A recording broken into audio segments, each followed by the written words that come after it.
त्वमक्षरं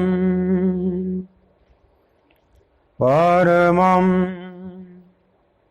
वेदितव्यं त्वमस्य विश्वस्य परं निधानम् त्वमव्ययः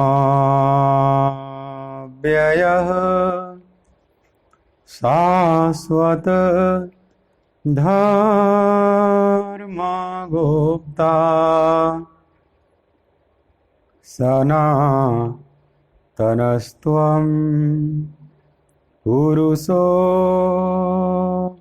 मतो मे वायुर्यमोऽग्निः वरुणः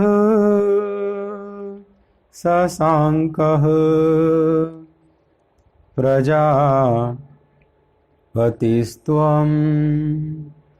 प्रपितामहश्च नमो नमस्तेस्तु सहस्रकृत्वः पुनश्च भूयो हि नमो नमस्ते। बोलिए भक्तवत्सल भगवान की जय।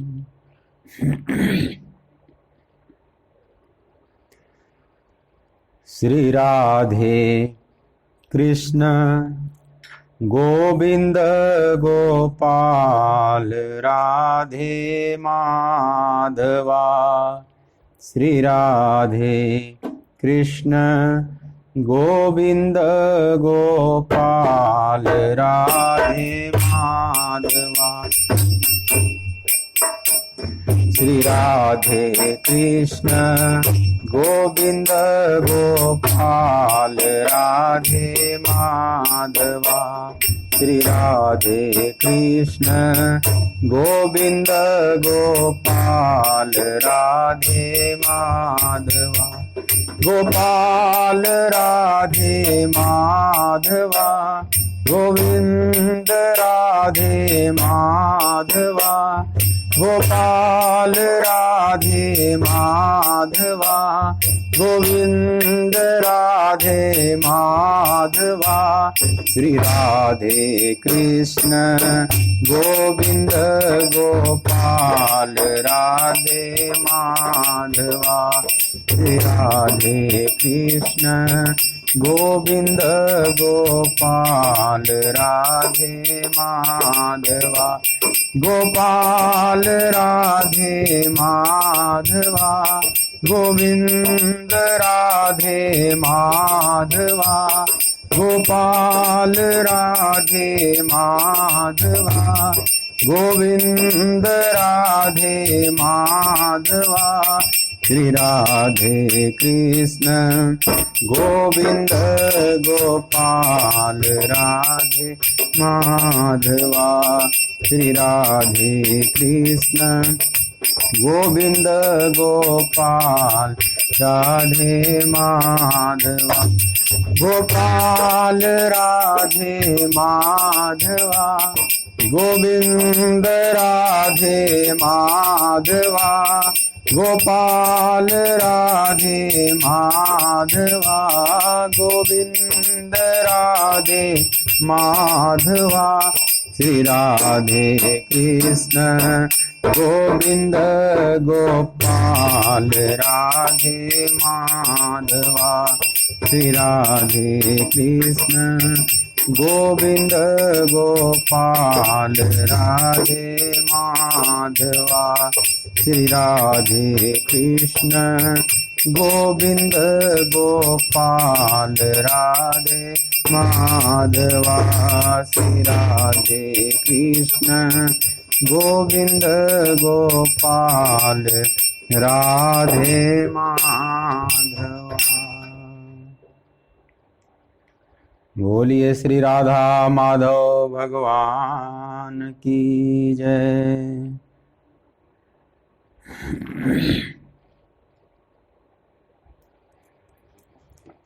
श्रीमद् भगवद गीता ज्ञान यज्ञ के इस मांगलिक सत्संग सत्र में मेरी तरफ से, आराधना कुंज की तरफ से, श्रीधाम वृंदावन की तरफ से आप सभी प्रभु चरण अनुरागी गीता प्रेमी भक्त वृंदों का बहुत बहुत स्वागत है।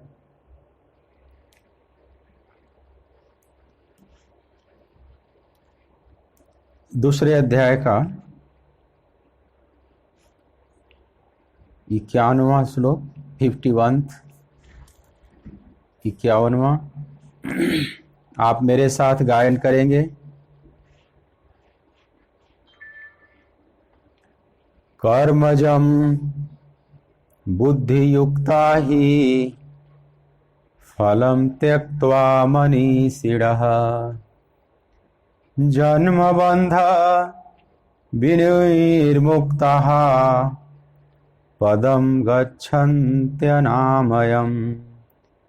कर्मजं बुद्धियुक्ता हि फलं त्यक्त्वा मनीषिणः जन्मबन्ध विनिर्मुक्ताः पदं गच्छन्त्यनामयम्।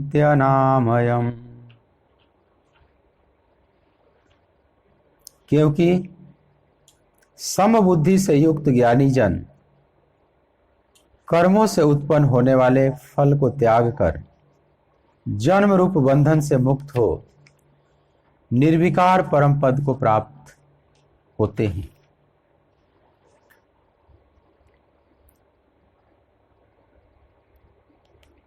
भगवान जो बुद्धि योग की बात प्रारंभ किए हैं,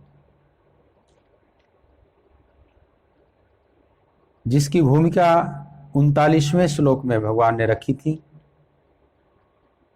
और 40वें श्लोक से उसकी बात प्रारंभ कर देते हैं विशेष रूप से। वही वार्ता आगे बढ़ती जा रही है। विभिन्न एंगल से भगवान कर्मयोग की बात अर्जुन को समझा रहे हैं। भगवान इस कर्मयोग को बुद्धि योग कहते हैं और अनुवाद करता उसी को समबुद्धि योग।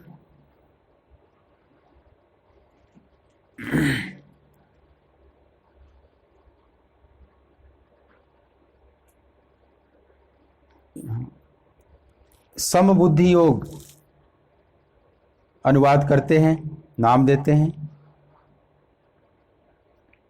मैंने बात की थी आपसे कि बुद्धि योग भगवान इसलिए कहते हैं कि बुद्धि जो बहुत बेशकीमती चीज है, जो मनुष्य मात्र को भगवान ने दिया है और योनियों में व्यवस्था नहीं है, इसी बुद्धि का सदुपयोग अगर कर लिया जाए तो यह भगवान की तरफ ले जाने वाली होती है। बुद्धि रूपी नौका में बैठकर हम संसार रूपी सरिता को पार कर सकते हैं। यह विशिष्ट संपदा भगवान ने हमें दिया है। लेकिन बुद्धि वियोग का भी कारण बन जाती है और योग का भी माध्यम बन जाती है। अगर इसका दुरुपयोग किया जाए तो संसार से युक्त कर देगी, परमात्मा से अयुक्त कर देगी। अगर इसका सम्यक सदुपयोग किया जाए तो परमात्मा से युक्त कर देगी। बुद्धि योग बन जाती है, परमात्मा से मिलन में सहयोगी बन जाती है, माध्यम बन जाती है। तो भगवान कहते हैं कि जो बुद्धि युक्ता हैं,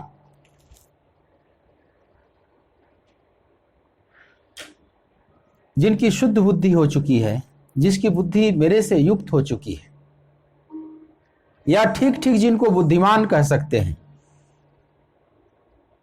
संसार में तो बुद्धिमान हम उसको कहते हैं जिसकी बुद्धि बहुत तेज चलती हो, सूक्ष्म विचार करता हो, उसकी स्मृति ज्यादा हो, बहुत जल्दी वो निष्कर्ष निकाल लेता हो, किसी समस्या का जल्दी समाधान कर लेता हो, निर्णय कर लेता हो, उसको हम बुद्धिमान कहते हैं आम बोलचाल की भाषा में। लेकिन भगवान बुद्धिमान कहते हैं जिसकी बुद्धि भगवान की तरफ प्रवाहित हो गई है। सबुद्धिमान मनुष्येषु स युक्तः कृत स कर्मकृत। भगवान कहते हैं कि जो ठीक ठीक अपने कर्मों को संपादित करता है, जिसका कर्म अकर्म बन जाता है, मतलब करते हुए भी जैसे वो नहीं करता, उसमें कामना नहीं है, कर्ता भाव नहीं है, उसके कर्म अकर्म बन जाते हैं। तो जिसके कर्म अकर्म बन जाते हैं,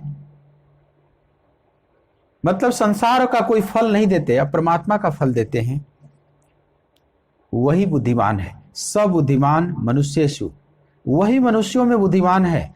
सयुक्तः, वही युक्त है परमात्मा से, और कृत न कर्मकृत, मतलब संपूर्ण कर्मों को करने वाला है, समग्रता से कर्म को संपादित करने वाला है, संपूर्ण रूप से कर्म को करने वाला है,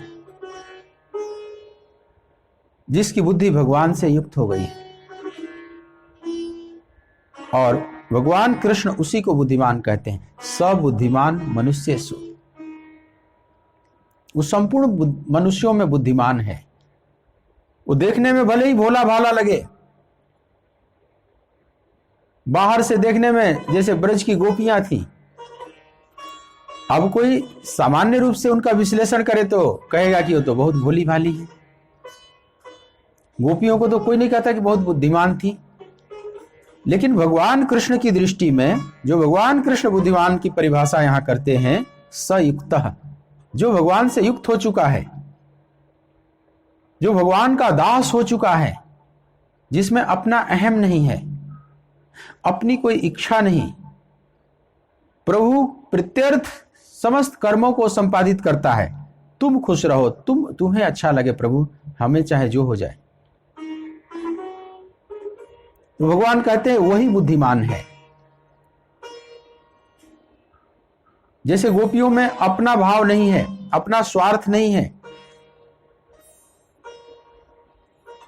उन्हें सुख मिले या दुख मिले इसकी परवाह नहीं है। यही प्रेमी का लक्षण होता है। प्रेमी का लक्षण होता है कि प्रेमास्पद के सुख में सुख माने।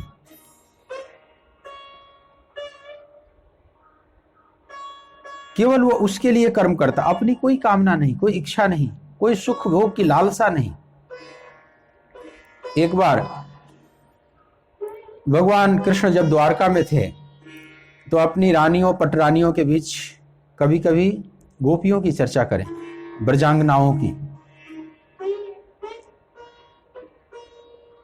तो रुक्मिणी, सत्यभामा, कालिंदी, जांबवंती इत्यादि को कई बार बात थोड़ी अच्छी न लगे कि बार बार गोपियों की प्रशंसा किया करते। गोपियों में ऐसी क्या चीज थी, ऐसी कौन सी खासियत थी? वो पढ़ी लिखी भी नहीं थी, बहुत कुलीन और धनाढ्य घर से भी नहीं थी, गांव की एक साधारण ये सब नारी थी। गाय का दूध निकालना, दही जमाना, दही बिलोना, मक्खन निकालना, मक्खन बेचना, यही सब तो काम था। गाय गोबर से उनका जीवन जुड़ा हुआ था, गोबर का उपले बनाना, यही सब काम था उनका। ये सामान्य जो नारी हैं, बाहर से कोई विशेष नहीं दिख रही हैं, इन नारियों की इतनी चर्चा क्यों करते हैं जैसे हम लोग कुछ है ही नहीं उनके सामने।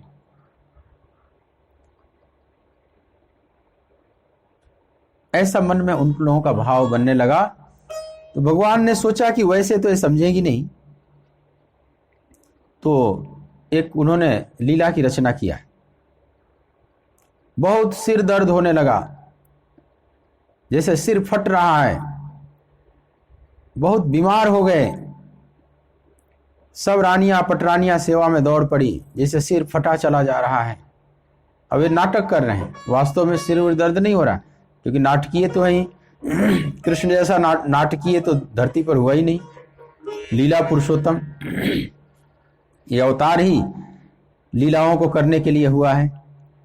तो लीला ऐसे करेंगे जैसे किसी को कुछ पता भी नहीं चलेगा।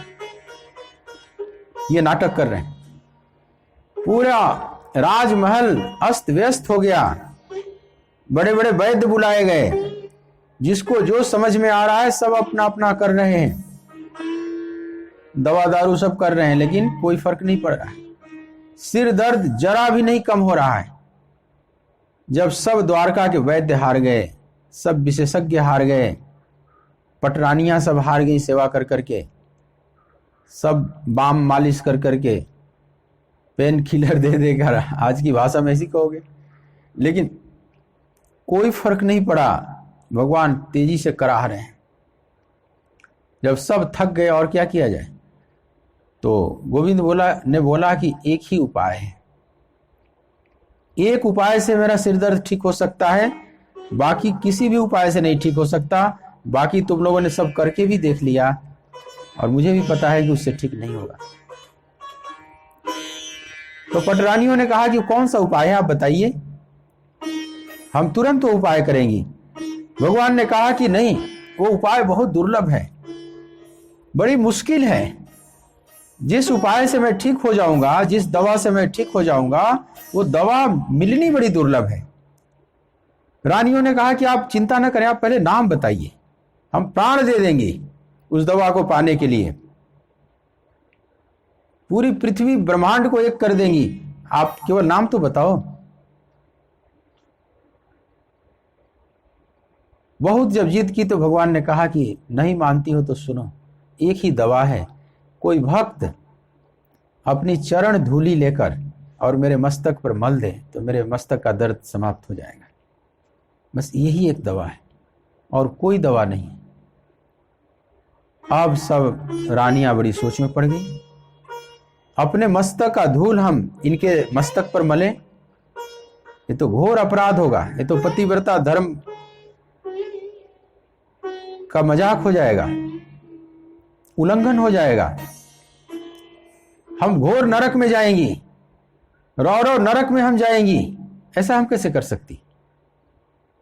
सत्यभामा भी पीछे हट गई, कालिंदी भी हट गई, जामवंती भी हट गई, मित्रबिंदा भी हट गई, नागनजीति भी हट गई, रुक्मिणी भी, जो बहुत इनका श्रेष्ठ सेवा भाव था, लेकिन अंततः रुक्मिणी भी ने भी निर्णय लिया,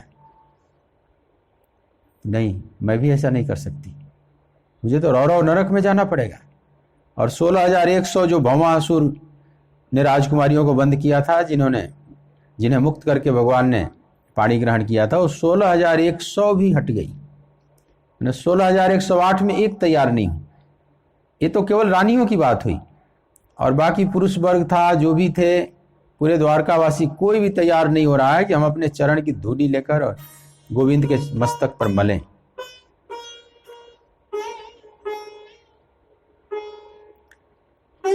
देवर्षि नारद का आह्वान किया भगवान ने। देवर्षि नारद भी बात सुने तो नारद की भी हिम्मत नहीं हुई कि मैं अपनी चरण धूली लेकर और गोविंद के चरण मस्तक पर मैं लगाऊं। नारद जैसे भक्त भी। भगवान ने कहा कि नारद एक काम करो, तुम ब्रज में जाओ, यह हमारी व्यथा गोपियों को सुनाना, फिर क्या होता है मेरे को संदेश लेकर आना। देवर्षि नारद ब्रज में आए, गोपियों के बीच में प्रकट हो गए और बोले कि मैं द्वारका से आ रहा हूं। द्वारका का नाम सुनते ही बहुत अच्छा लगा कि द्वारका से आए हैं, तो हमारे श्याम सुंदर की सूचना भी लेकर आए होंगे। श्याम सुंदर से आप मिले? देवर्षि नारद ने कहा कि हाँ, मैं मिलकर ही आ रहा हूं। तो हमारे प्राणनाथ ठीक तो है ना, सब कुशल मंगल से तो है ना? देवर्षि नारद ने कहा कि वैसे तो सब कुछ कुशल है, कोई दिक्कत नहीं, किसी प्रकार की कोई कमी नहीं, लेकिन एक दिक्कत आ गई है। 2 दिन से प्रभु के सिर में भयानक दर्द हो रहा है।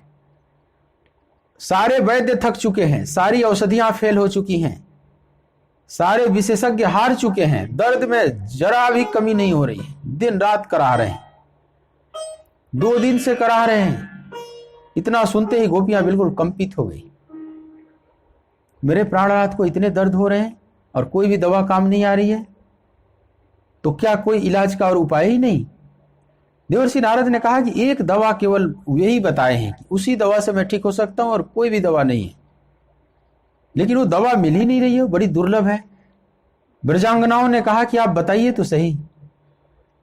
कई बार छोटी दुकान पर भी बड़ी चीज मिल जाती है, ऊंची दुकान फीकी पकवान, ऐसा भी होता है ना। बड़ी दुकान पर कई बार ढंग की चीज नहीं मिलती, छोटी दुकान पर जहां से आप आशा नहीं कर रहे हैं वही मिल जाती है। तो गोपियों ने कहा कि हम भले ही छोटी दुकान है, हम बहुत साधारण हैं, लेकिन क्या पता हमारे पास वो दवा हो या हम उसकी व्यवस्था कर सकें। देवर्षि आप विलंब न करें, आप जरूर जल्दी नाम बताइए। देवर्षि नारद ने कहा कि प्रभु ने कहा है कि कोई मेरा भक्त अपने चरण की धूली लेकर और मेरे मस्तक पर लगा दे। मेरे भक्त की चरण धूली अगर मेरे मस्तक पर लग जाए तो मैं ठीक हो जाऊंगा। जब गोपियों ने बात सुनी तो चूंकि हमारे प्रभु ठीक हो जाए, हमें चाहे जो हो जाए, हमें रौरव नरक में जाना पड़े, चाहे घोर अपराध हो मेरे लिए, हम सब स्वीकार करती, जो भी इसका परिणाम होगा। और गोपियां वहीं पर पांव पटकने लगी ब्रजरज में, और खूब भर कर दे दी, एक कट्टा भर के दे दी, थोड़ा नहीं। और बेचारे बीड़ा बजाने वाले नारद आज कंधे पर कट्टा उठाकर पूरा ले जा रहे हैं। और गोपियों ने कहा कि जल्दी पहुंचिए, आप कोई विलंब मत करिए देवर्षि, हमारा चाहे जो होगा उसकी चिंता न करें, मेरे प्रभु ठीक हो जाए, मेरे प्राणनाथ ठीक हो जाए। आज नारद भी बड़े मुश्किल में पड़ गए हैं, कभी इतने कट्टा उठाए नहीं थे, लेकिन अब तो ले जा रहे हैं, एक हाथ में बीड़ा, एक हाथ कंधे पर कट्टा रख के और चले जा रहे हैं द्वारका। और प्रभु के सामने वो ले जाकर रख दिए और भगवान का सिर दर्द ठीक हो गया, बिना मस्तक पर लगाए ही ठीक हो गया, खाली लाते ही कट्टा। देवर्षि नारद ने कहा कि प्रभु ये क्या मैं देख रहा हूं, केवल अभी ये चरण धूलि आई है, आप मस्तक पर भी नहीं लगाए हैं और आपका सिर दर्द एकदम गायब हो गया, जैसे जीरो पर चले गए। जो 100% सिर दर्द बना हुआ था, 1% भी उसमें से कम नहीं हो रहा था, एकदम इस चरण धूलि के आते ही आपका सिर दर्द कहां छू मंतर हो गया।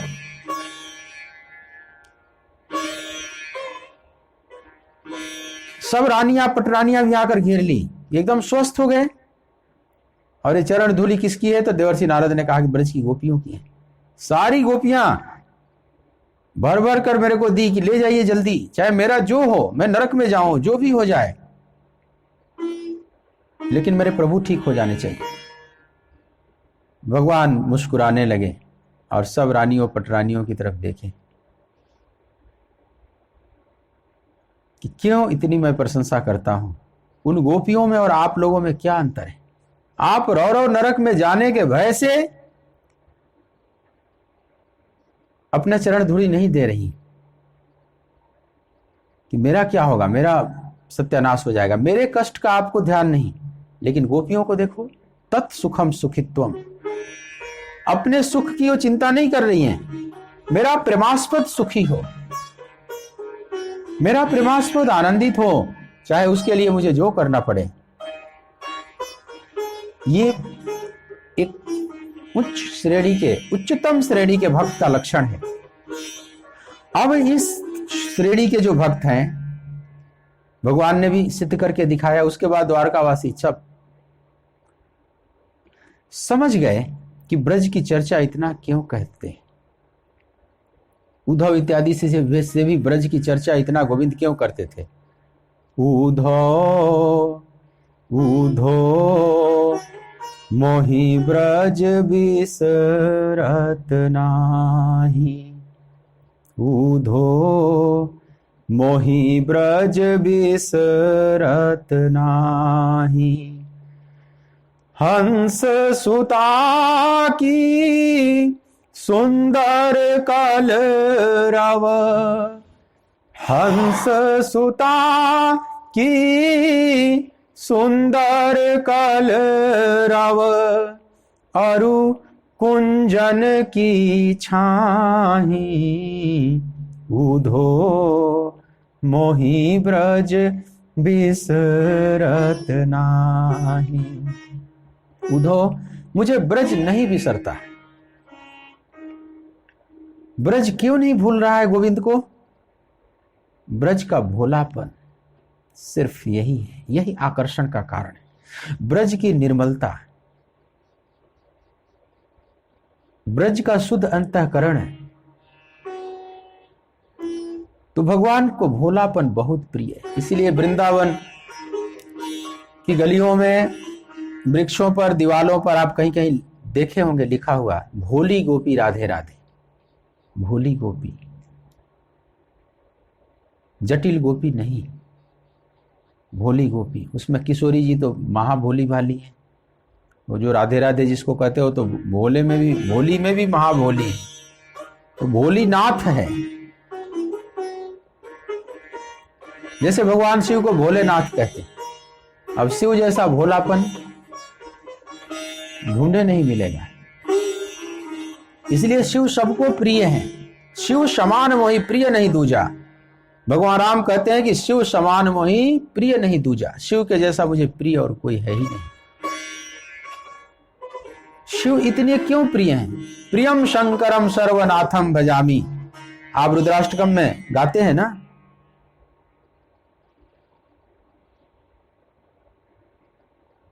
प्रियम शंकरम सर्वनाथम भजामी। हे सबके प्रिय और सबके नाथ। जो सबके नाथ है वही सबको प्रिय भी है। क्यों? क्योंकि वो सबको प्रेम करता है। इसलिए वो भोलानाथ है, बहुत भोला भाला है। भोलेपन में वो उच्चतम भोलापन है। उससे ज्यादा भोलापन कोई भी किसी में भी नहीं हो सकता। तो जो स्वयं परम भोला भाला है, तो वो प्रेम किससे करेगा? जो बहुत भोला भाला होगा। मतलब भोले भालों की मित्रता भोले भालों से हो जाती है। बहुत जो जिसको बुद्धिमान कहते हो संसार में, चालाक कहते हो, जो थोड़ा जिसमें कनिंगनेस है, भगवान के राज्य में वो फेल है, बिल्कुल वो जीरो है। संसार में वो हीरो बन सकता है अपने कनिंगनेस के बल पर, अपनी जटिलता, अपने चालाकी के बल पर, धूर्तता के बल पर संसार का हीरो हो सकता है। लेकिन अध्यात्म वो जीरो है। और बिल्कुल ठीक उलट दो, संसार में जो बिल्कुल चतुर नहीं है, एकदम सरल सूठा है। कबीरा आप ठगाइए और न ठगिए काहि। कबीरा आप ठगाइए और न ठगिए काहि। आप ठगे सुख होत है और ठगे दुख होत। कबीर कहते हैं कि खुद ठगा जाओ लेकिन दूसरों को न ठगो। क्योंकि स्वयं के ठगा जाने में भी एक सुख है कि मैंने किसी का अहित नहीं किया, मेरे साथ बेईमानी हुई लेकिन मैंने नहीं किया। लेकिन जो दूसरों को ठगता है, बाहर से कितना भी टिप टॉप कर ले, अंदर से उसकी चेतना कंपित रहती है, एक ग्लानि से भी भरी रहती है अंतरात्मा। तो भोलापन, भगवान को भोलापन बहुत प्रिय। निर्मल मन जन सो मोहि पावा। मोहि कपट छल छिद्र न भावा। निर्मल मन जन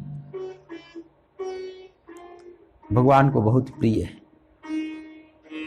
निर्मल मन मतलब शुद्ध बुद्धि, एक ही बात है, वही युक्त होगा। भगवान जिसकी बात करते हैं, कर्मजम बुद्धि युक्ता ही। वह जो बुद्धि युक्त है, कौन सी बुद्धि से युक्त है? शुद्ध बुद्धि से, निर्मल बुद्धि से युक्त है। निर्मल बुद्धि ही परमात्मा से युक्त हो सकती है, क्योंकि परमात्मा बिल्कुल निर्मल है।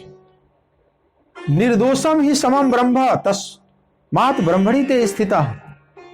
वह परमात्मा निर्दोष है। भगवान स्वयं इस शब्द को प्रयोग किए हैं गीता में कि निर्दोषम ही समम ब्रह्म। वह ब्रह्म निर्दोष है, उसमें कोई दोष नहीं। वो निरंजन है, कोई कालिमा नहीं, कोई विकार नहीं, और सम है। तो हम भी जब निर्दोष और सम हो जाते हैं, देखो निर्दोष जब हो जाओगे तो सम हो ही जाता है व्यक्ति। जैसे तालाब पर कोई कहे कि कंकड़ भी ना मारो और तालाब का जल शांत भी हो जाए, दोनों बोलने की जरूरत नहीं है। अगर आप कंकड़ नहीं मारेंगे तो जल अपने आप शांत हो जाएगा। दो घटनाएं घटाने की जरूरत नहीं है कि जल में कंकड़ भी ना फेंको और उसके तरंगों को भी शांत करो, नहीं, बस आप कंकड़ मारना छोड़ दो, अपने आप जल शांत हो जाएगा। तो निर्दोष भी हो जाओ और सम भी हो जाओ, ये दो कंडीशंस लगाने की जरूरत नहीं है। आप सिर्फ निर्दोष हो जाइए। लेकिन हम उल्टा चलते हैं, हम समत्व को पकड़ने चाहते हैं।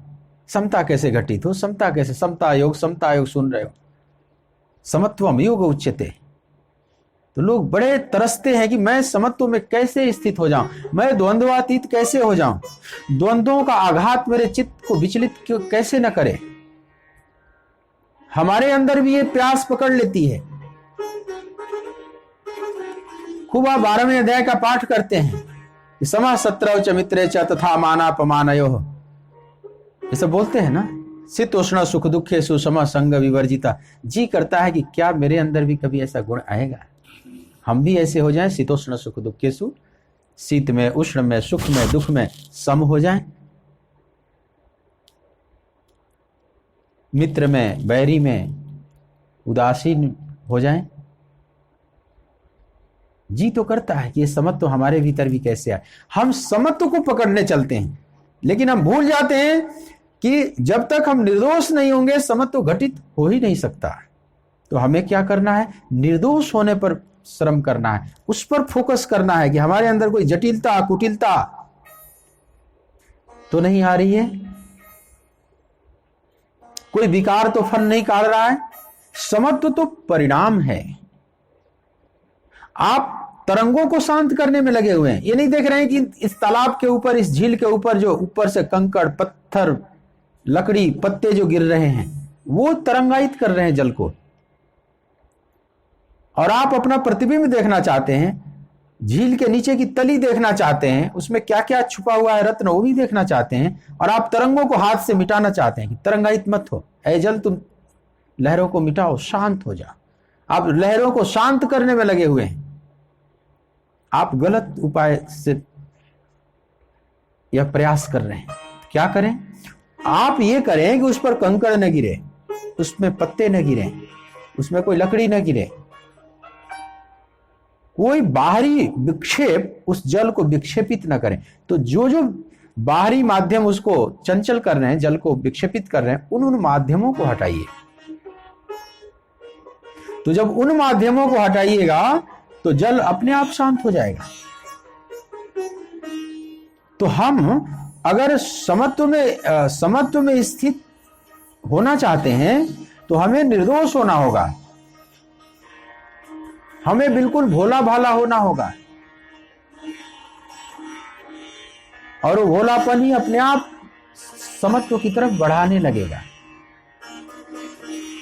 इसीलिए देखने में भी आता है संसार में कि जो जटिल नहीं होते वे अंदर से शांत होते चले जाते हैं, उनमें समत्व अपने आप आता चला जाता है।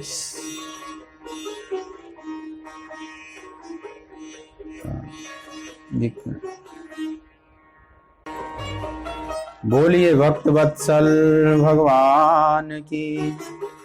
किसी किसी का इंटरनेट अपने घर में भी कमजोर होता है, तो आप अपना फोटो ना आवे तो आवाज आ रही है, आवाज का को ध्यान से सुने। असली बात तो है कि आवाज साफ होनी चाहिए। तो मैं ये कह रहा हूं कि हम समत्व को पाना चाहते हैं। हर व्यक्ति के मन में लोभ उत्पन्न होता है समत्व को पाने की। समत्वम योग उच्यते, कि हम भी किसी भी आघात से विचलित न हो, द्वंद्वाघात से विचलित न हो, हम द्वंद्वातीत हो जाएं। ये कामना हम सब में पकड़ती है। तो यह इस कामना के लिए लड़ना, द्वंद्वों से लड़ना, मतलब वैसे ही कोई व्यक्ति झील के तरंगों को हाथ से दबाना चाहता है, दबा दबा के उसको मिटाना चाहता है। लेकिन जिन कारणों से तरंगायित हो रहा है जल, उन कारणों को नहीं हटा रहा है। जबकि उन कारणों को दूर कर दे, बाहरी माध्यमों को हटा दे, तो जल अपने आप शांत हो जाएगा। तो निर्दोषम ही समम ब्रह्म, ब्रह्म निर्दोष है और सम है। ब्रह्म इसलिए सम है कि वो निर्दोष है, और हम भी सम होना चाहते हैं। तो हम तब सम होंगे जब हम निर्दोष होंगे। सदोष व्यक्ति सम हो ही नहीं सकता। मन में स्फुरणाएं उठ रही है विकारों के, और हम चाहें कि हमारा चित्त शांत और सम हो जाए, कैसे हो सकता है? नहीं हो सकता। तो शुद्ध बुद्धि परमात्मा से युक्त हो जाती है। शुद्ध बुद्धि का मतलब निर्मल बुद्धि। निर्मल बुद्धि ही परमात्मा से युक्त हो सकती है, जटिल बुद्धि नहीं। निर्मल बुद्धि वाले को ही भोला भाला कहा जाता है। इसीलिए गोपियों को भोली गोपी कहा जाता है। गोपी है क्योंकि वो भोली है, भोली भाली है, इसलिए भगवान को प्रिय है। इसीलिए गोपीनाथ भगवान का एक नाम पड़ा ना, गोपीनाथ। जैसे भोलेनाथ, भोलेनाथ का लो चाहे गोपीनाथ का लो, बात एक ही है। माने भोले भालों के जो नाथ हैं, गोपियां जो भोली वाली हैं उसके जो नाथ है, इसलिए गोपीनाथ। और किशोरी जी तो समझ लो भोली देवी हैं, इसलिए भोली गोपी राधे राधे। वो राधे राधे को कहा जाता है भोली, माने भोले भालों में भी जो उच्चतम है, जिसमें कोई दाग नहीं, कोई कालिमा नहीं, जो स्वच्छ है, जो बिल्कुल स्फटिक मणि की तरह है, जो बिल्कुल पारदर्शी है, जिनमें कहीं जटिलता है ही नहीं। तो ऐसी बुद्धि जिसके पास, ऐसा भोलापन जिसके पास आ जाता है, वह भगवान से युक्त होता चला जाता है। तो भगवान कहते हैं कि कर्मजम बुद्धि युक्ता ही, ऐसा बुद्धि युक्त पुरुष माने सम बुद्धि से युक्त मनीषिणः माने ज्ञानी जन, जो मनीषी लोग हैं, कर्मों से उत्पन्न होने वाले फल को त्याग कर जन्म रूप बंधन से मुक्त निर्विकार परम पद को प्राप्त हो जाते हैं।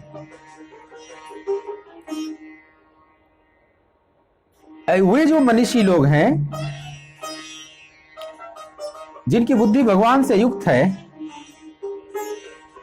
वे कर्मों से उत्पन्न होने वाले फल को त्याग कर, ध्यान देना, वो जन्म मृत्यु के चक्र से उठकर अनामय पद को प्राप्त कर लेते हैं, निर्विकार पद को प्राप्त कर लेते हैं। कैसे? तो कहते हैं फलम त्यक्त्वा। अब एक बड़ी उल्टी बात यहां भगवान कह रहे हैं, फलम त्यक्त्वा मनीषिणः। हमने तो अभी तक यही जाना है कि फल को पा लेने से हम सुखी हो जाते हैं। हम तो कर्म ही इसीलिए करते हैं कि हम कुछ पाना चाहते हैं। फल को आगे रखकर पीछे से हम कर्म में लगते हैं। होना तो ये चाहिए ना कि फलम प्राप्त्वा मनीषिणः, कर्मजम बुद्धि युक्ता ही फलम प्राप्त्वा मनीषिणः। होना तो ये चाहिए। अगर सांसारिक दृष्टि से अगर आप सोचे कि वे भगवान से युक्त मनीषी लोग कर्मों के फल को प्राप्त करके और जन्म के बंधन से मुक्त होकर अनामय पद को प्राप्त कर लेते हैं, लेकिन भगवान यहां उल्टी बात कर रहे हैं कि फलम त्यक्त्वा मनीषिणः, वे मनीषी फल का त्याग करके।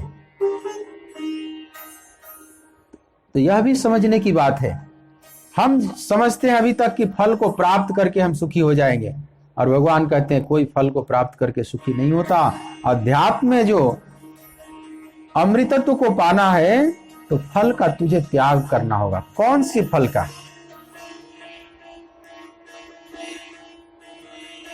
तो जिसको सांसारिक फल कहते हैं, सांसारिक कामना रूपी जो फल हमारे मन में सब बैठा हुआ है, उन फलों को त्याग देते हैं।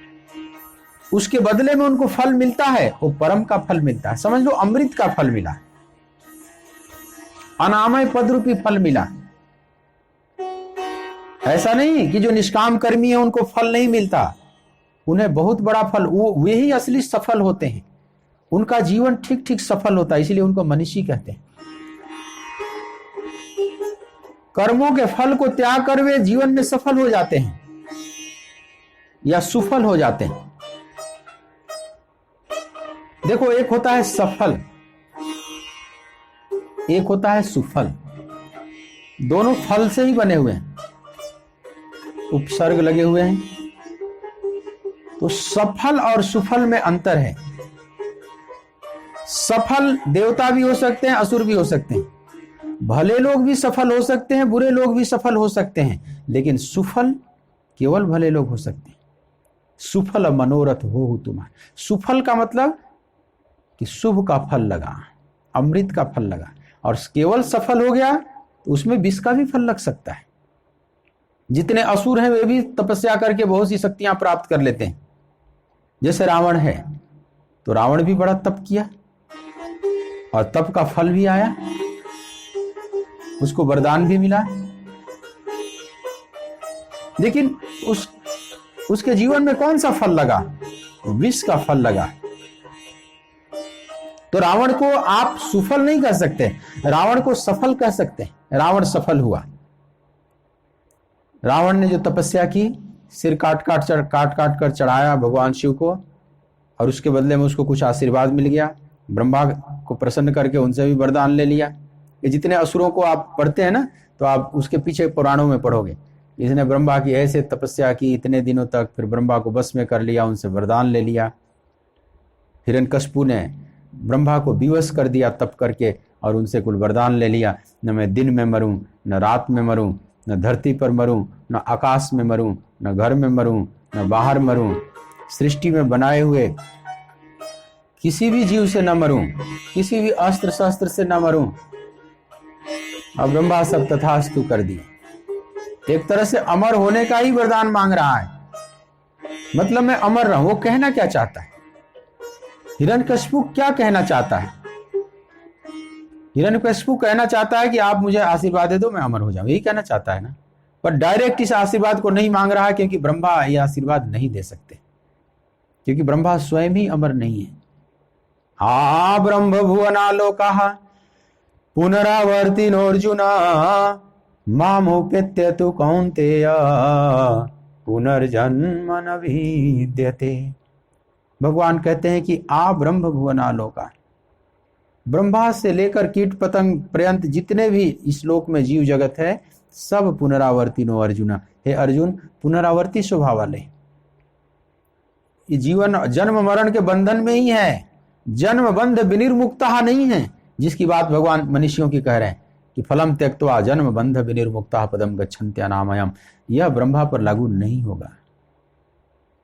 ब्रह्मा भी आवागमन के चक्र में, जैसे आप हैं वैसे हम हैं, वैसे वे भी हैं, बस चेतना का विकास ज्यादा है, बस इतना ही फर्क पड़ता है। एक कीट पतंग में, आप में और ब्रह्मा में यही अंतर है कि कीट में, एक साधारण कीड़े मकोड़े में, उसमें चेतना थोड़ी सी विकसित हुई, एक मनुष्य में ज्यादा विकसित हुई है, ब्रह्मा में बहुत ज्यादा विकसित हुई है।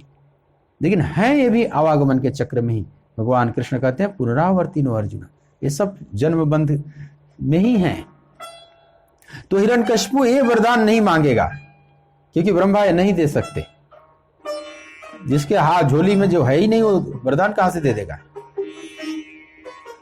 लेकिन हिरण्यकशिपु ने ब्रह्मा जी से जो मांगा, वो भी साइड से यही मांग रहा है कि मैं अमर हो जाऊं, अमर होऊं कबहू ना मरे, मैं अमर हो जाऊं कबहू ना मरूं। साइड से तो यही कहना चाह रहा था, और उसको वरदान मिल भी गया। ना अब वो दिन में मरेगा, ना रात में मरेगा, न सृष्टि में बनाए हुए किसी जीव से मरेगा, न धरती पर मरेगा, न आकाश में, न किसी अस्त्र शस्त्र से, न भीतर न बाहर। ये वरदान तो उसको मिल गया। वरदान पाने में वो सफल हो गया। ब्रह्मा कह सकते हैं कि सफल मनोरथ हो तुम्हारे।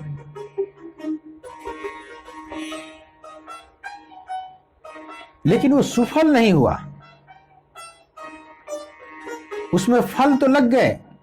उसने जो श्रम किया उसका परिणाम आया, उसने जो कर्म किया उसका परिणाम आया और फल लग गया।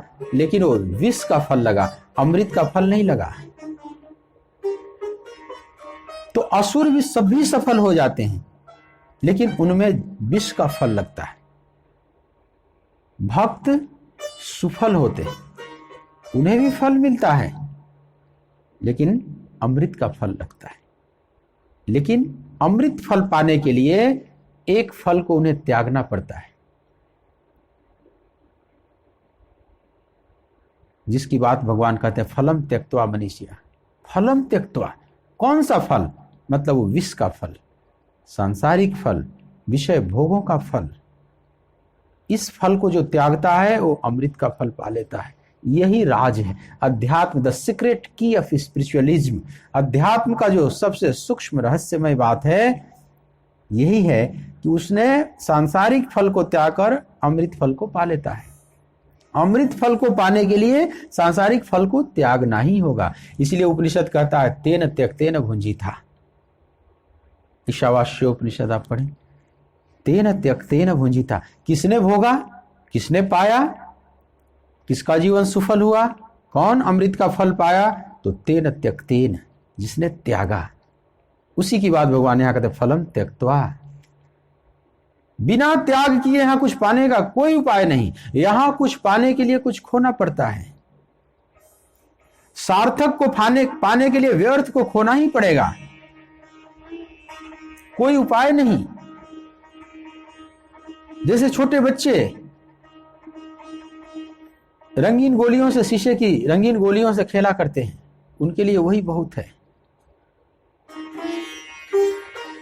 उसको हीरा दे दो तो हीरा शायद एक तरफ रख दे, उसको हीरे में वो चमक और आकर्षण नहीं होगा, हीरे की चमक से वो आकर्षित नहीं होगा, रंगीन गोलियों से आकर्षित होगा, उसी को उठा लेगा। लेकिन जिस दिन समझ में आ जाए, मान लो अपनी मुट्ठी में, वो पूरे मुट्ठी में रंगीन गोलियां भरे हुए, पूरी मुट्ठी भरी पड़ी, और एक मुट्ठी और हीरे की गोलियां भी रख दी जाए, और अब उसको समझ आ गई कि रंगीन गोलियां कुछ भी नहीं है इसकी कीमत के सामने, हीरे की कीमत के सामने। एक हीरे के टुकड़े में करोड़ों करोड़ों गोलियां प्राप्त की जा सकती है शीशे की। इसको वह बात समझ में आ गई तो स्वाभाविक है अब वो हीरे को इकट्ठा करना चाहेगा, पकड़ना चाहेगा मुट्ठी से। लेकिन वो ये चाहे कि हम इन रंगीन गोलियों को भी न छोड़ें और हीरों को भी मुट्ठी में पकड़ लें, तो क्या संभव है?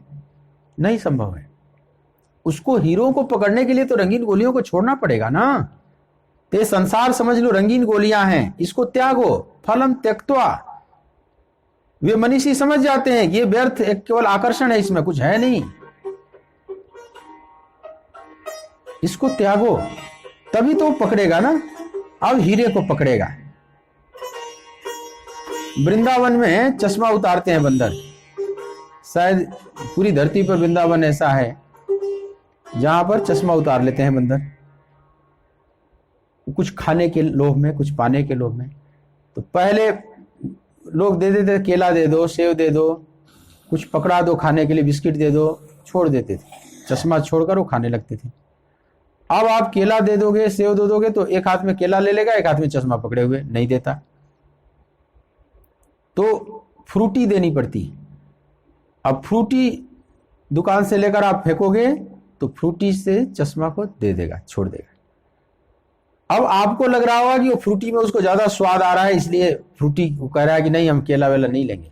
बात ये नहीं है, बंदर का स्वाद तो केला में ही ज्यादा है, वो फल ही ज्यादा खाता है, फ्रूटी में उसको बहुत स्वाद नहीं है, या मान लो बराबर भी स्वाद होगा। बात ये नहीं कि केला उसके लिए निकृष्ट है, फ्रूटी बहुत सुपर चीज है। बात ये होती है कि अब फ्रूटी पकड़ लिया तो अब फ्रूटी पीने के लिए उसको दोनों हाथ लगाना पड़ता है। दोनों हाथ से पहले उस पकड़ेगा पैकेट को, फिर उसको नोचेगा, तोड़ेगा, फिर पिएगा। बड़े प्रेम से पीते हैं आजकल बैठकर, तो अभ्यस्त हो गए। तो उसमें राज ये है कि इसका दोनों हाथ इंगेज होना चाहिए। मेरे साथ भी कई बार घटनाएं घटी है। फल दिया तो एक हाथ में केला लिए हुए, एक हाथ में चश्मा नहीं देता है, चश्मा को नोचते रहेगा, ऐसे उसके प्लास्टिक को नोचते रहेगा, और फल भी हाथ में ले लिया, या दो एक हाथ से फल खाया जा रहा है, चश्मा भी लिए हुए नहीं छोड़ रहा है। या तो ज्यादा फल दो तो फिर उस फल को भी अब दोनों हाथ से फल पकड़ेगा, तब जाकर चश्मा छोड़ेगा, छोड़ना पड़ेगा उसको, उसकी मजबूरी है। तो लोग फ्रूटी दे देते हैं कि दोनों हाथ जब तक नहीं लगाएगा वो पी नहीं सकता। हो सकता है किसी दिन बंदर और डेवलप हो जाए उनकी समझ। बंदर बहुत नासमझ जीव है, उसके पास बुद्धि नहीं होती।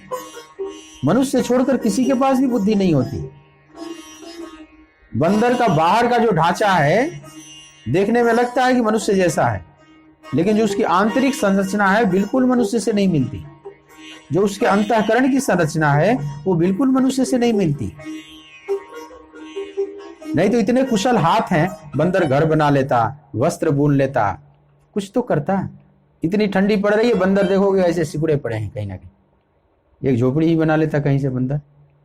अगर वो बनाना सीख, उसके पास कोई बुद्धि का सिस्टम जाग जाए तो उसके हाथ इतने कुशल है कि कहना ही नहीं। वो इतना सुंदर घर बुन देगा, आप नहीं बुन सकते।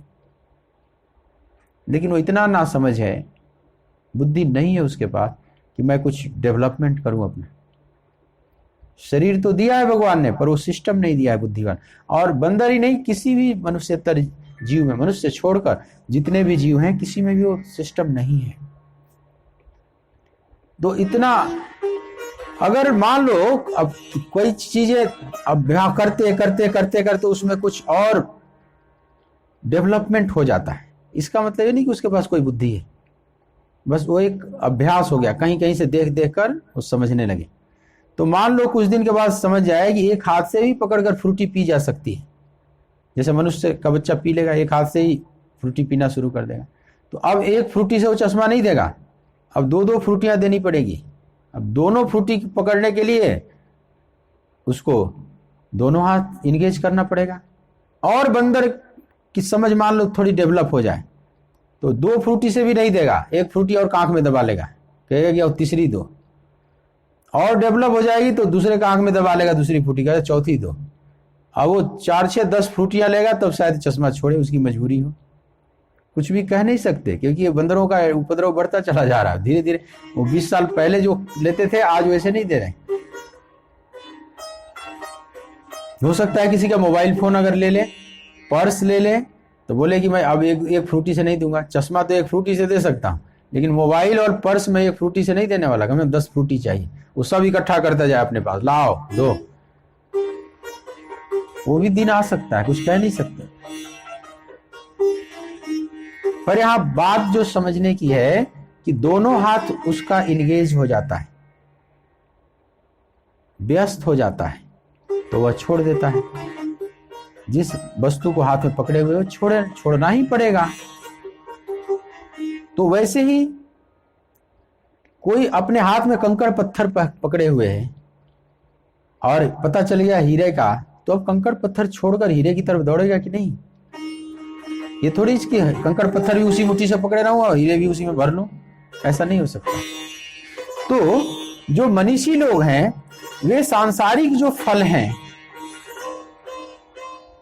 विषय भोग रूपी फल है, उनके लिए कंकड़ पत्थर से ज्यादा नहीं है, या रंगीन शीशे की गोलियों से ज्यादा नहीं है। उसमें सिर्फ आकर्षण है, उसकी कीमत 9 के बराबर है, उसमें कुछ खास कीमत नहीं। और वे जान जाते हैं जो प्रभु हैं, परमात्मा रूपी जो फल है वो अमृत का फल है, वो शाश्वत का फल है, वो अनंत का फल है, वही पाने जैसा है। इस जीवन में वही पाने जैसा, जिसको यह समझ में बात आ गई शुद्ध बुद्धि के द्वारा, विवेक के द्वारा, तो तेन त्यक्तेन, उस परम का उपभोग करने के लिए उसने त्यागा, नश्वर का त्याग कर दिया। तो अध्यात्म में राज उल्टा है, तेन त्यक्तेन भुंजी था। अध्यात्म में, संसार में तो है कि जिसने पाया उसने भोगा,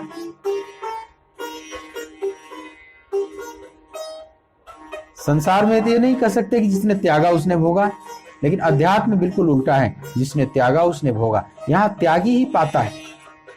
वैसे एक अर्थ में देखो तो त्यागी सभी हैं, इस धरती पर त्यागी सभी हैं, कुछ ना कुछ तो त्याग सभी करते हैं। एक संत कहा करते थे, जब संसारी लोगों को उपदेश दें तो बोले कि देखो हम त्यागी केवल नहीं है, तुम भी त्यागी हो और मेरे से बड़े त्यागी हो। लोग कहे महाराज ये कैसे हो सकता है, हम महाभोगी हैं, हम त्यागी आपसे ज्यादा कैसे हो सकते हैं? बोले कि मेरे देखे तो तुम ही ज्यादा त्यागी हो। क्यों?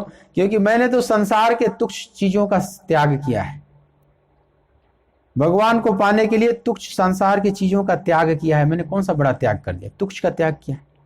और तुमने तो तुच्छ संसार को पाने के लिए भगवान का ही त्याग कर दिया है। अब बताओ कौन बड़ा त्यागी हुआ है?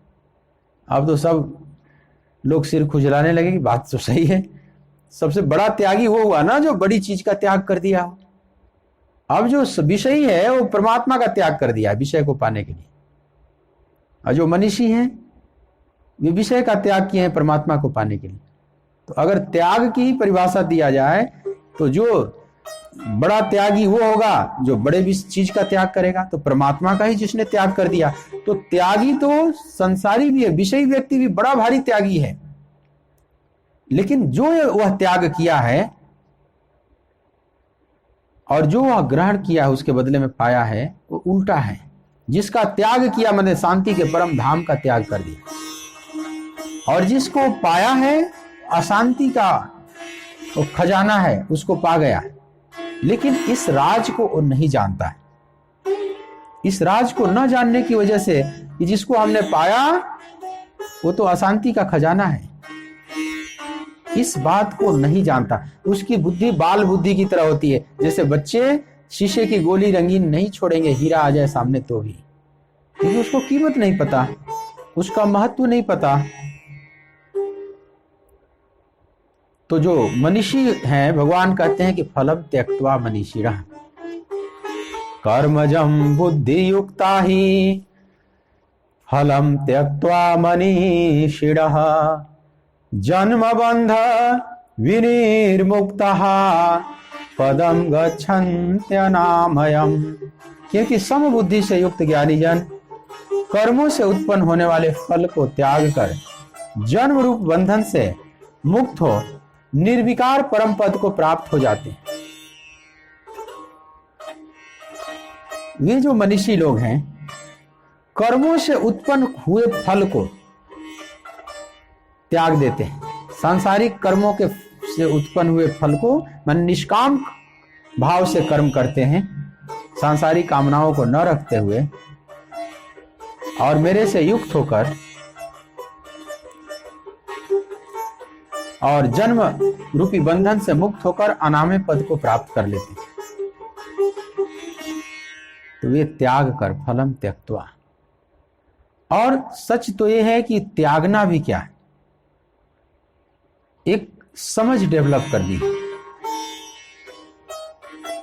समझ डेवलप हो गई तो अपने आप त्याग हो गया।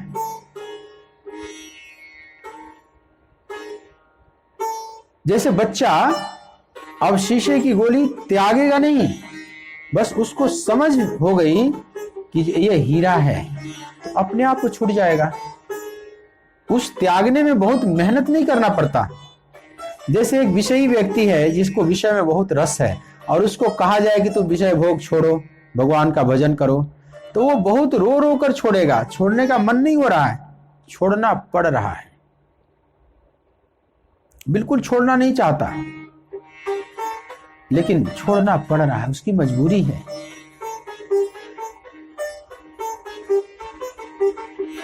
मनीषी लोग ऐसे नहीं। मनीषियों को यह पता चल जाता है कि ये एक धोखा है, ये सांसारिक विषय भोग एक धोखा है, इसमें वास्तव में नहीं है वो चीज जो मुझे चाहिए, जो शाश्वत शांति चाहिए उसमें नहीं है। वो समझ जाते तो अपने आप उससे मोह भंग हो जाता है, छोड़ना नहीं पड़ता, समझ लो छूट जाता है। बच्चे को हीरे की समझ जब हो जाएगी, बाल बुद्धि खत्म होगी, जब उसकी प्रौढ़ बुद्धि होगी तो अपने आप छूट जाता है। सब गुड़िए खिलौने सब छूट जाते हैं, छोड़ना नहीं पड़ता।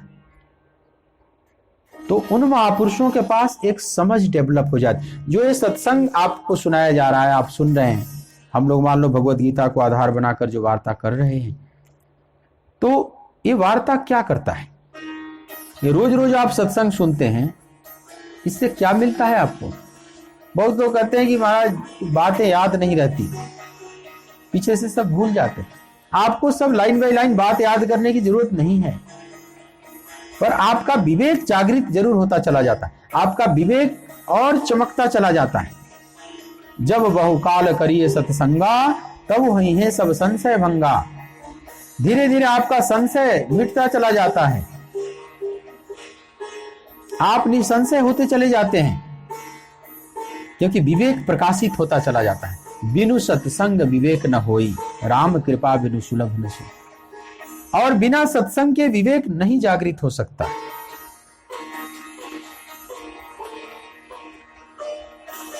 तो यह सत्संग क्या करता है? आपको एक दृष्टि प्रदान करता है। आपको बहुत रटने की जरूरत नहीं, लाइन बाय लाइन याद करने की जरूरत नहीं है। आपको अपने दृष्टि को डेवलप करने की जरूरत है। उघर ही बिमल बिलोचन ही के, गोस्वामी जी कहते हैं ना कि उघर ही बिमल बिलोचन ही के, मिटही दोष दुख भव रजनी के। उघर ही बिमल बिलोचन माने आपका विवेक रूपी नेत्र खुलता चला जाए। तो यह रोज जो सत्संग आप सुन रहे हैं, रोज रोज आपका विवेक और डेवलप हो रहा है। आप वही नहीं है जहां कल थे, आप जरूर ऊपर उठेंगे, पक्की बात है।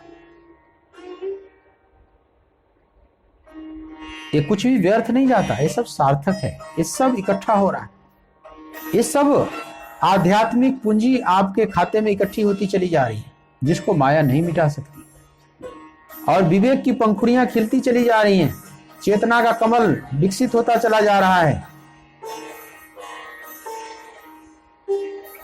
और जैसे जैसे विकसित होता चला जाएगा, अपने आप सब छुपता चला जाएगा। तो तेन त्यक्तेन भुंजिता में उन्होंने त्यागा नहीं, समझ लो त्याग हो गया, त्याग अपने आप। जैसे फल पक जाता है वृक्ष में, तो फल अपने आप वृक्ष की डालियों को छोड़ देता है, या थोड़ा सा हाथ लगाएं अपने आप वो हाथ में आ जाता है। कोई अमरूद का फल पक गया, बहुत पका है, तो आप टच किए और आपके हाथ में फल आ गया। वो जैसे अब वो छोड़ने के लिए ही, अब वो टूटने के लिए तैयार बैठा हुआ था।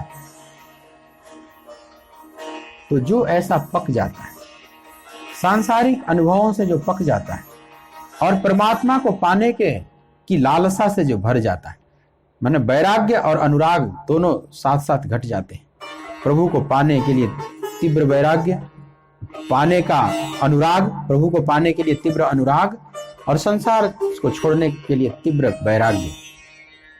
यह तीव्र वैराग्य और तीव्र अनुराग का जहां संबंध घटित हो जाता है, उसी को मनीषी कहा जाता है। तो वे मनीषी फलम त्यक्त्वा, मतलब अब छूट जाता है उनसे, क्योंकि परमात्मा रूपी सुफल, परम फल, अमृत का फल उनके जीवन में घट गया। और परमात्मा रूपी फल अगर घट गया तो क्या उनके जीवन में विशेषता आ जाती है? तो कहते हैं जन्म बंध विनिर्मुक्ता।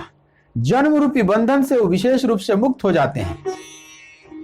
आवागमन के चक्र में हम जो बंधे हुए हैं, जन्म मृत्यु जीवन के बंधन में जो हम बंधे हुए हैं, इस चक्र से वे बाहर निकल जाते हैं, इस दुष्चक्र से वे बाहर निकल जाते हैं सदा के लिए। अब वे कोल्हू के बैल की तरह नहीं रहते। जिम कोल्हू के बैल के घर ही कोस 50 कोस की दूरी घर में ही तय करता रहता है, पहुंचता कहीं नहीं, आंगन में ही खड़ा रहता है। भगवान कहते हैं कि इस दुष्चक्र से वो बाहर निकल जाता है, जन्म बंध विनिर्मुक्ता, विशेष रूप से मुक्त हो जाता है। और बंधन से जो मुक्ति है, वास्तव में विचार करके देखो तो कोई बंधन ही नहीं, बंधन का भ्रम है। जन्म बंध लिखा हुआ है ना, जन्म रूपी बंधन से लगता है जैसे कोई रस्सी से बांध दिया हो कस के। जन्म के बंधन में उसको बांध दिया हो किसी ने, वो रस्सी तो दिखाई नहीं पड़ती कहीं। किस रस्सी से हमें जन्म के चक्र में बांधा हुआ है, आवागमन के चक्र में बांधा हुआ है, वो रस्सी कम से कम दिखे भी तो, तभी तो हम तोड़ेंगे उसको। लेकिन वास्तव में कोई बंधन नहीं है, बंधन का एक भ्रम हो गया है, और उस भ्रम को मिटाना है। अब भ्रम रूपी रस्सी को तोड़ो, कैसे टूटेगी? भ्रम रूपी रस्सी को तोड़ने के लिए ज्ञान रूपी रस्सी की जरूरत पड़ती, ज्ञान के प्रकाश की जरूरत है, समझ लो। बस ज्ञान का प्रकाश ही पर्याप्त है, भ्रम की रस्सी अपने आप मिट जाए। एक धोबी के पास कुछ गधे थे, गधे बड़ी शरारती थे, अगर उसको न बांधे तो इधर उधर भाग जाए। एक जगह यात्रा पर लेकर गया था गधों को, एक सराय में ठहरा, तो उसके पास रस्सी नहीं थी, रस्सी घर पर भूल गया था। अब रस्सी से बांधने का कोई उपाय तो था नहीं, तो 4 गधे थे उसके पास। तो धोबी को अनुभव हो गया था, गधों के स्वभाव को जान चुका था। तो क्या किया कि झूठा ऐसे ऐसे उनके पैरों पर, रोज जैसे बांधता था ना, गधे जब खड़े हो गए तो पैरों में ऐसे ऐसे जैसे रस्सी बांध दिया, चारों को ऐसे कर दिया। रात भर गधे खड़े रहे वहीं। सुबह जब धोबी को ले जाना हुआ तो भूल गया कि मैंने रस्सी बांधी है। उसको पता था कि मैंने रस्सी नहीं बांधी।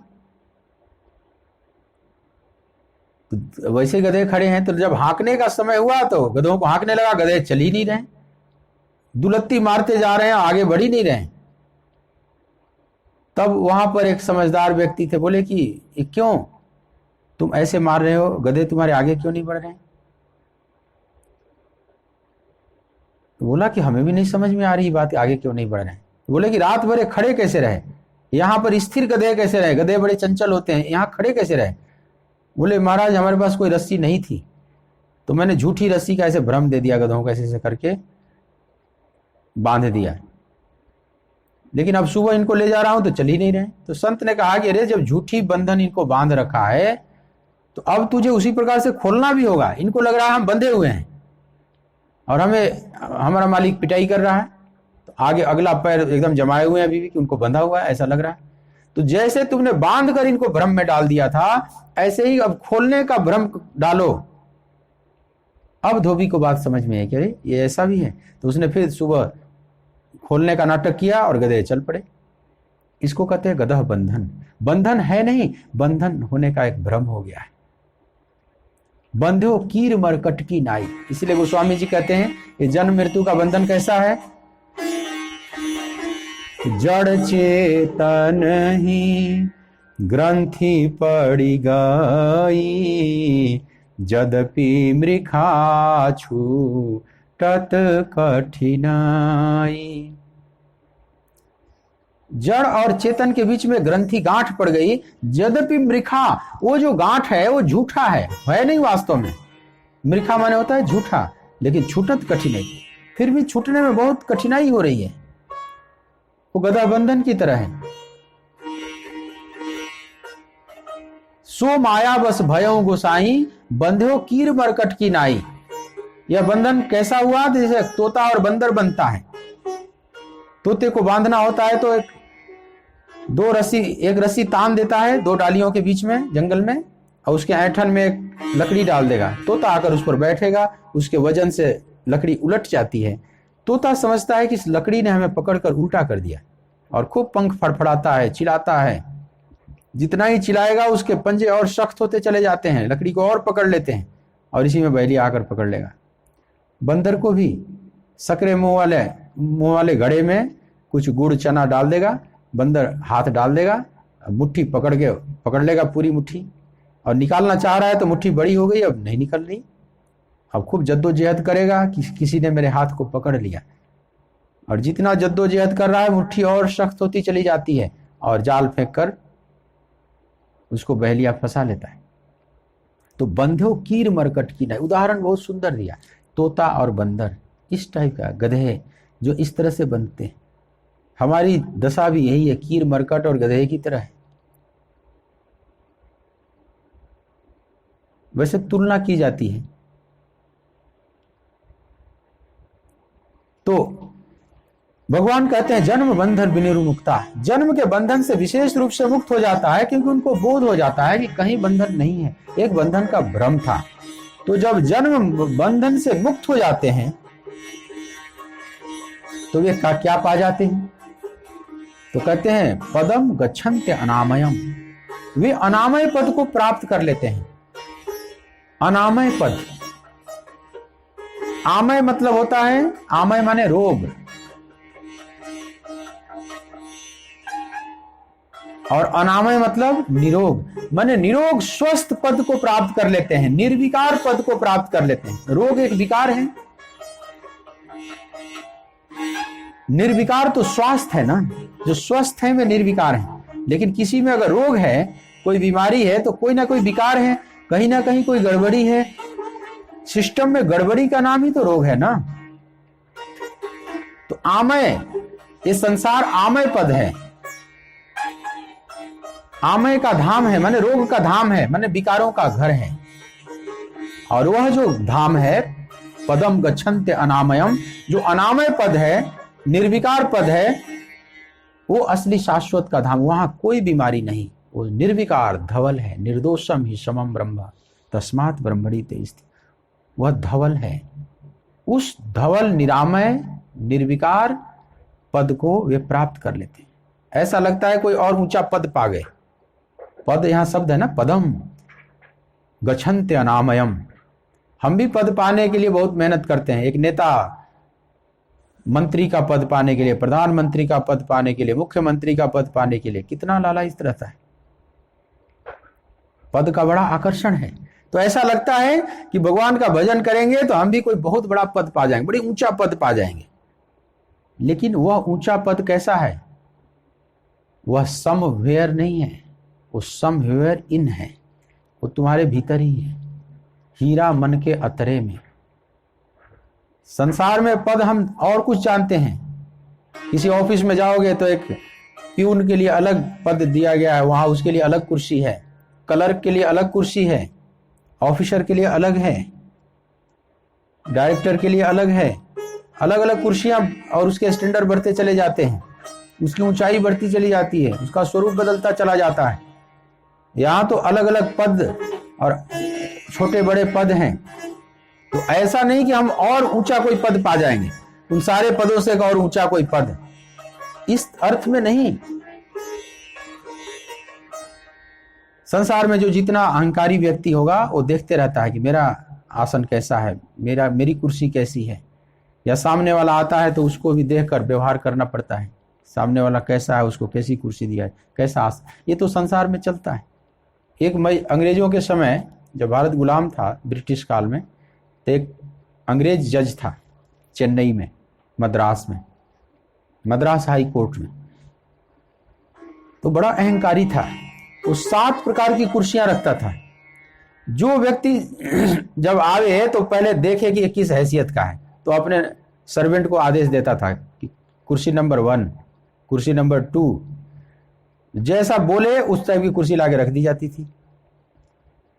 तो 7 प्रकार की कुर्सियां रख रखा था अंदर, जब जैसा आवे उसी की हैसियत से वो कुर्सी मंगवाता था आवाज देकर। एक दिन वो धोखे में पड़ गया। एक बुजुर्ग व्यक्ति आता हुआ दिखा उसको, उसकी कमर भी थोड़ी झुकी हुई है। तो जो बहुत साधारण दिखे उसको कि ये तो बहुत साधारण है, तो वो तो कुर्सी भी ना मंगावे, खड़े खड़े ही बात करके वहीं से लौटा दे। तो सोचा कि इसको किसके लिए क्या कुर्सी मंगानी है, तो खड़े खड़े इससे बात करो और लौटा दो। लेकिन जब वो थोड़ा और पास आया तो देखा कि आदमी तो थोड़े संस्कारी लग रहा है, बढ़िया कपड़ा पहने हुए। तो अपने सर्वेंट को आदेश दिया कि कुर्सी नंबर 1 बोला केवल। तो 1 नंबर की कुर्सी लेकर आने लगा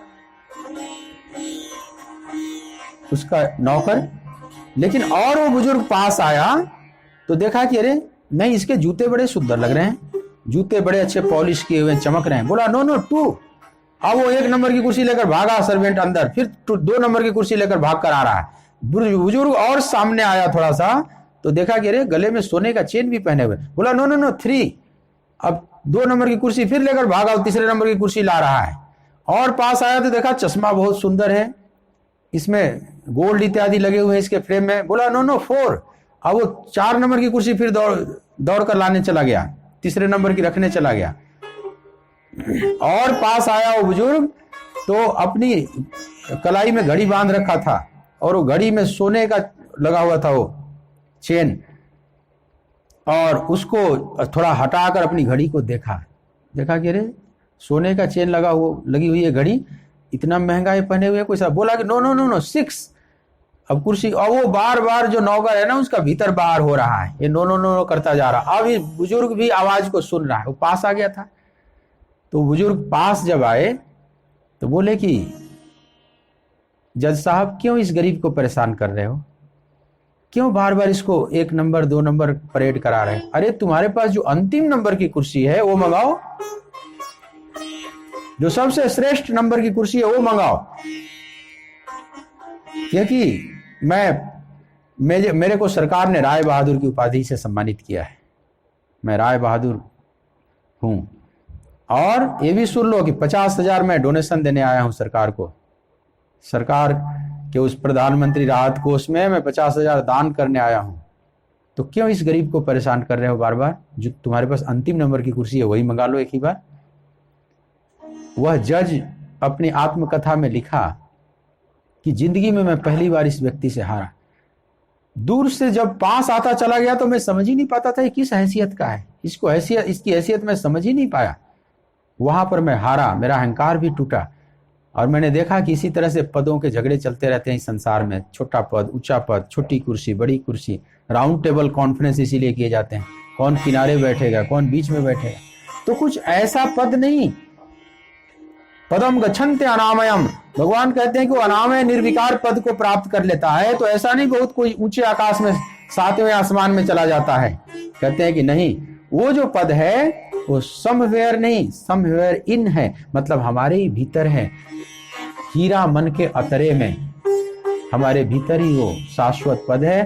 उसको हम कैसे प्राप्त करें, भगवान इसकी युक्ति बताए हैं। मनीषी लोग कैसे उस अनामय पद को प्राप्त कर लेते हैं, भगवान ने इस कर्म योग का उपदेश देकर यह बात बताए हैं। यहां तक समझ लें, जो 91वां श्लोक है, 51वें श्लोक तक कर्मयोग की बात भगवान बोलते चले गए। 40वें से लेकर 39वें से लेकर यहां तक। अब भगवान 2 श्लोक बोलेंगे कुछ दूसरे अर्थ में, उसके मोह पर फिर चोट करेंगे अर्जुन के, और फिर अर्जुन कुछ प्रश्न करेंगे, स्थित प्रज्ञ का लक्षण पूछेंगे, उसकी बात भगवान प्रारंभ करेंगे। तो हम आगे देखेंगे कि अब भगवान अर्जुन के मोह और उसके थोड़े से शास्त्रीय ज्ञान पर कैसे चोट कर रहे हैं। यहाँ तक कर्मयोग को अनेक माध्यम से समझाया भगवान ने। पहले सांख्य योग समझाया 11वें श्लोक से 30वें श्लोक तक, और यहाँ पर समझ लें 40वें श्लोक से लेकर यहाँ 51वें श्लोक तक भगवान ने कर्मयोग को बहुत सुंदर ढंग से समझाया, जो कि विश्व के बड़े बड़े मनीषी इस कर्मयोग पर चिंतन करते रहते हैं, उस सांख्य योग पर चिंतन करते रहते हैं। तो आज की कथा यही विश्राम देते हैं। और एक सूचनार्थ, पुनः कल भी कुछ बातें बताई थी, आज भी, कि कल गीता जयंती। जिस श्रीमद् भगवत गीता को आधार बनाकर हम सभी वार्ता कर रहे हैं, कथन और श्रवण करने का सौभाग्य गोविंद ने दिया है, उस गोविंद का जो गीत है, गीत गोविंदम कह सकते हो इसको। वैसे तो जयदेव ने लिखा है गीत गोविंद, वो तो ठीक है, लेकिन असली गीत गोविंद यही श्रीमद् भगवत गीता है।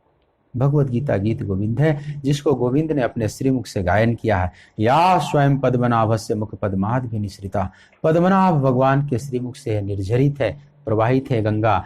तो गीता ज्ञान गंगा में हम सभी गोते लगा रहे हैं। यह सौभाग्य प्रभु ने हमें प्रदान किया है। इस कोरोना 2020 के इस कोरोना के भयानक समय में भी ये सौभाग्य हमें प्रभु ने दिया है। समझ लो, यह कोरोना कृष्ण की करुणा हम सबके लिए बनकर आई। और इसी गीता की कल जयंती है, गीता जयंती। किसी भी शास्त्र की जयंती नहीं मनाई जाती,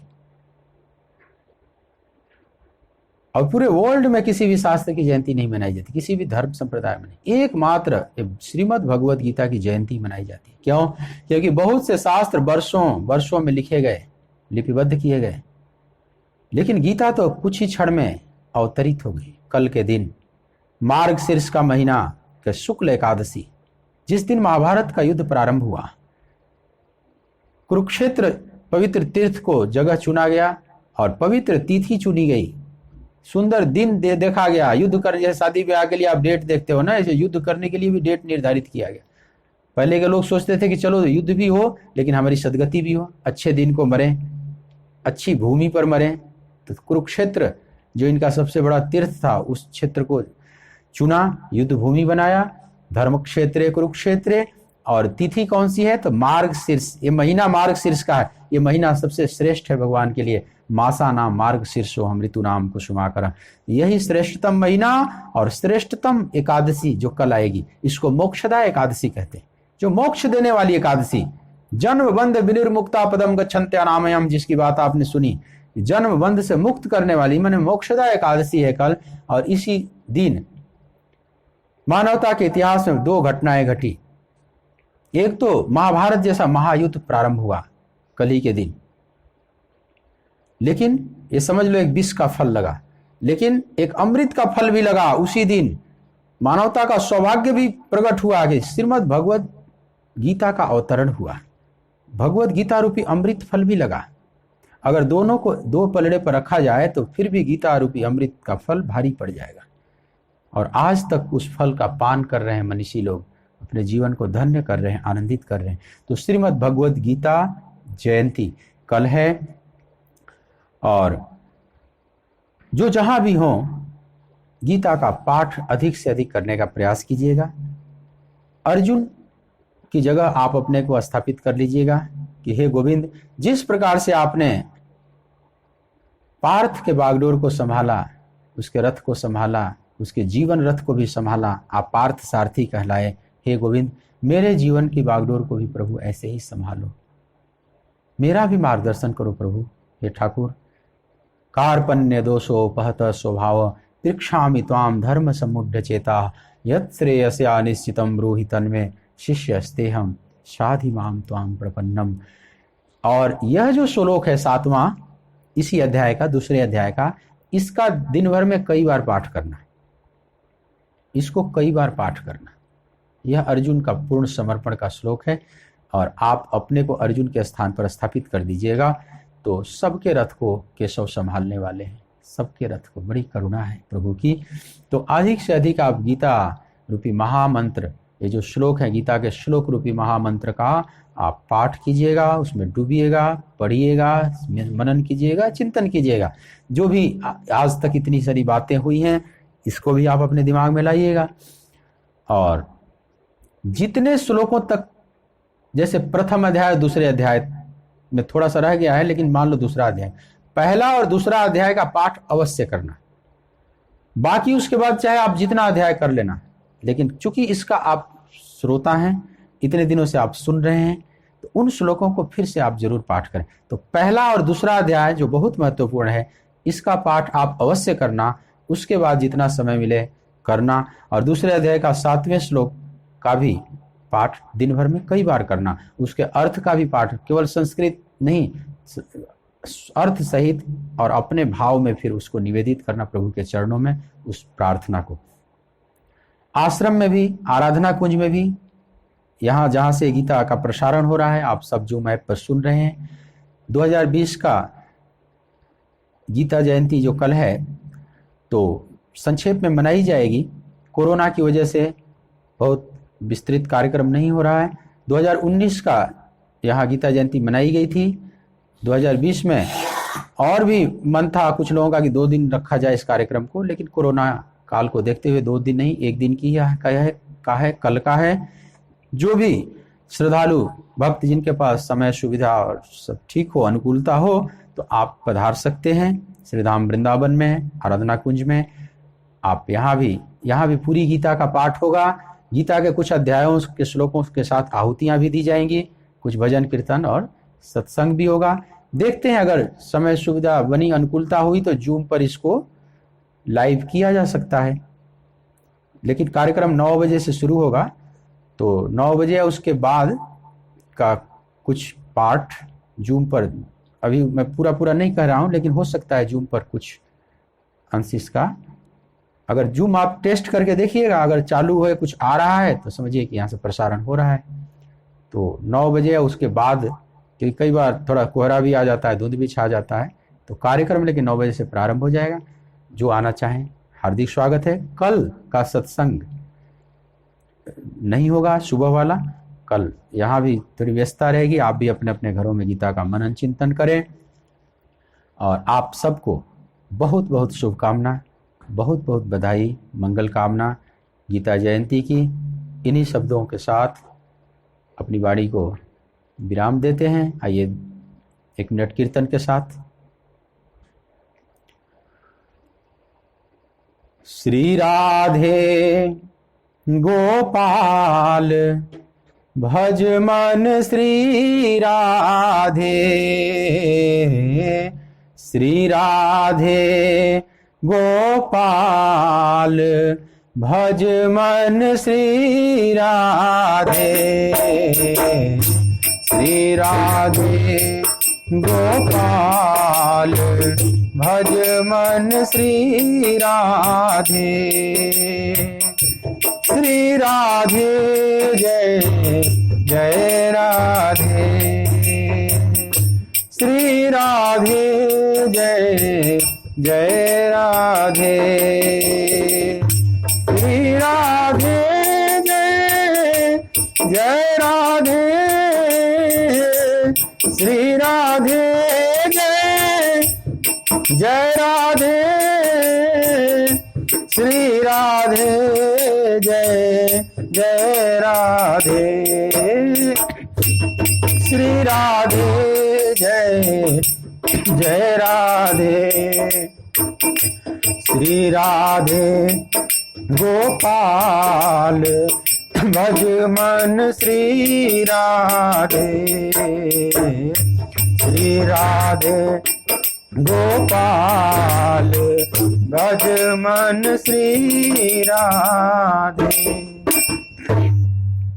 बोलिए श्री राधिका रमण बिहारी लाल की जय, गीता माता की जय,